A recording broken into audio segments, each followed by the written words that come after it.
சித்தத்தினாலே இயேசு கிறிஸ்துவின் அப்போஸ்தலனாகும்படி அழைக்கப்பட்டவனாகிய பவுலும் சகோதரனாகிய சொஸ்தேனையும்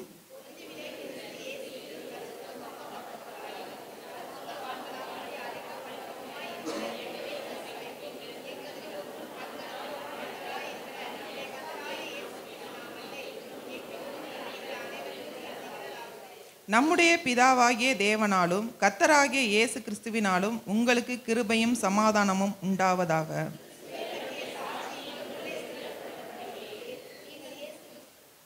நீங்கள் இயேசு கிறிஸ்துக்குள்ளாய் எல்லா உபதேசத்திலும் எல்லா அறிவிலும் மற்றவர் எல்லாரும் சம்பூர்ணமுள்ளவராகப்பட்டிருக்கபடியால்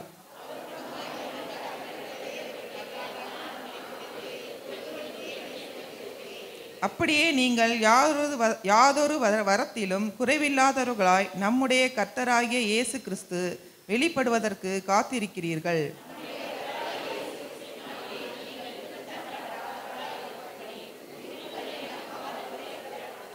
தம்முடைய குமாரனும் நம்முடைய கர்த்தருமாயிருக்க இயேசு கிறிஸ்துவுடனே ஐக்கியமாய் இருப்பதற்கு உங்களை அழைத்த தேவன் உண்மையுள்ளவர்.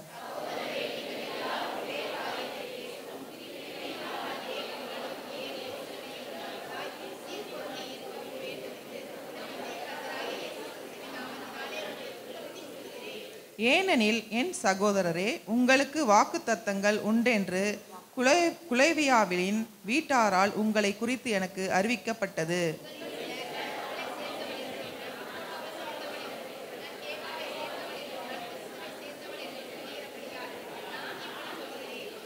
கிறிஸ்து பிரித்திருக்கிறாரா? பவுலா உங்களுக்கு சிலுவையில் அறையப்பட்டான். பவுலின் நாமத்தினாலே ஞானஸ்தானம் பெற்றீர்கள்.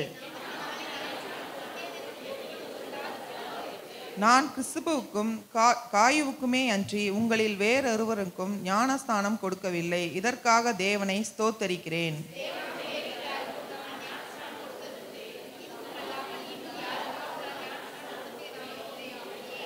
ஞானஸ்தானத்தை கொடுக்கும்படி கிறிஸ்து என்னை அனுப்பவில்லை, சுவிசேஷத்தை பிரசங்கிக்கவே அனுப்பினார்.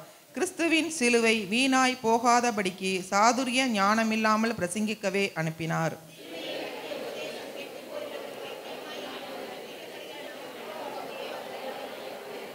அந்தபடி ஞானிகளுடைய ஞானத்தை நான் அழித்து புத்திசாலிகளுடைய புத்தியை அவமாக்குவேன் என்று எழுதியிருக்கிறது.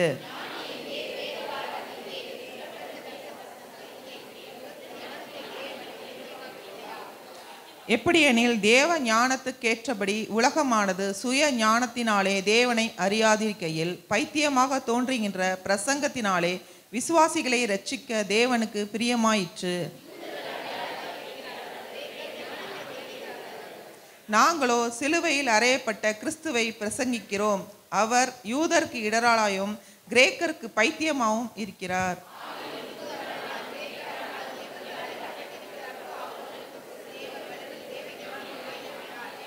இந்தபடி தேவனுடைய பைத்தியம் என்னப்படுவது மனுஷருடைய ஞானத்திலும் அதிக ஞானமாயிருக்கிறது. தேவனுடைய பலவீனம் என்னப்படுவது மனுஷருடைய பலத்திலும் அதிக பலமாய் இருக்கிறது.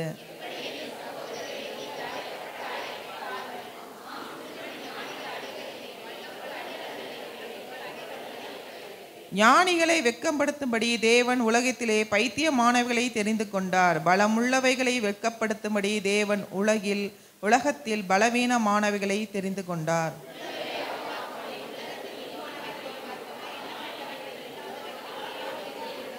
மாம்சமான எவனும் தேவனுக்கு முன்பாக பெருமை பாராட்டாதபடிக்கு அப்படியே செய்தார்.